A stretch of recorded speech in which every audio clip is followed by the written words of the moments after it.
Иако до законската завршница на годинашниот откуп на тутунот остануваат само уште 2 дена, агонијата на македонските тутунари не стивнува, а и паниката станува се поголема.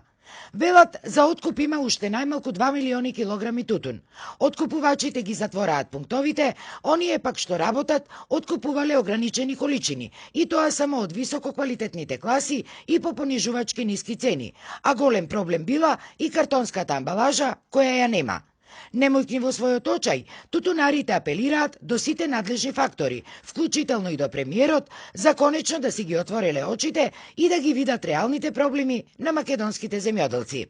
Апелираме до државата, до премиерот, да не замајуваат со бегството на еден бегалец 5 дена, да се навратат на реалните проблеми што се случуваат во државата. Луѓето имаат вистински маки. Како што кажа вчера премиерот, тропнал на маса. Нека тропни на маса и кod купувачите и подхитно да го реши овој проблем. Да не дојди да тутунарите мака-мача да продолжуваат нова реколта, а се уште не ја предале својата реколта од претходна година. Најкритично и најнеизвестно е во Долненскиот регион, кој е и најголем производствен регион на тутун, каде дворовите и тутунските амбари се преполни со неоткупен род.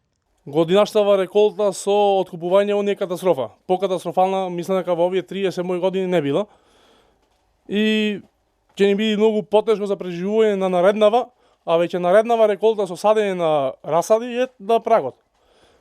Али како ќе го почнеме почетокот, пошто јас дома имам уште 1700-800 килограми на тутун, не ми е откупен. За тутунарите неприфатливо е и понуденото пролонгирање на рокот на откупот за 1 месец, бидејќи, според нив, тоа само ќе ги зголемело шансите за манипулации и уцени врз нив, кои и сега ги имале во пресвет на склучувањето на новите договори. Стравуваат дека во вакви услови многумина од нив ќе мораат да се откажат од тутунопроизводството, со што, според нивните проценки, наредната реколта би била полесна за околу 17 до 18 милиони килограми тутун.